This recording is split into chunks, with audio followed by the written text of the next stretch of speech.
కూర్చోండి.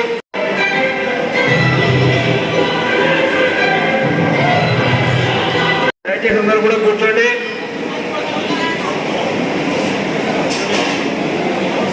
కింద ఉన్నవారు కూడా పైకి రావాల్సిందిగా కోరుచున్నాము. దయచేసి కింద ఏమైనా ఉంటే పైకి ఉంచండి.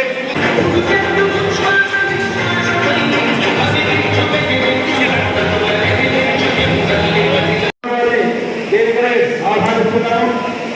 అలాగే అమర్నాథ్ రెడ్డి గారు సింగల్పేట మిషన్ పిల్లలకు త్వరగా మనమంతా కూడా ఎన్నికలకు సిద్ధంగా ఉండాలని ఈ సన్నాహక సభను నిర్వహిస్తున్నాము.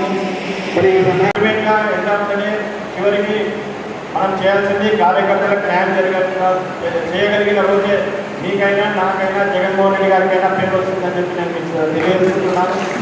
కాబట్టి రాబోయే 5 ఏళ్లలో మనం ఖచ్చితంగా జగన్మోహన్ రెడ్డి గారి అధికారంలోకి రాబోతున్నారు. దానికి ఎటువంటి డౌట్ లేదు. కాబట్టి మీరు కార్యకర్తలను చూసుకోవాల్సిన బాధ్యత మీ మీద కూడా. ఎందుకంటే గత 5 సంవత్సరాలుగా జరిగినటువంటి పరిణామాల వల్ల ఈరోజు బాధను ఈరోజు మాట్లాడాల్సిన పరిస్థితి వస్తుంది.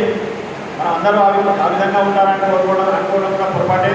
కానీ ఏదైనా కూడా వాళ్ళని చూసుకోవాల్సిన బాధ్యత నా మీద కంటే మీ మీదనే అయిపోయింది. కాబట్టి దయచేసి కార్యకర్తల నమ్మకాన్ని వమ్ము చేయకుండా మనం కలిసి పనిచేస్తామనే నమ్మకం నాకుంది. కాబట్టి మనమందరం కూడా తప్పకుండా రాబోయే ఎన్నికల్లో కండిషన్ గెలిపించుకొని జగన్మోహన్ రెడ్డి గారికి బహుమతిగా ఇద్దాము.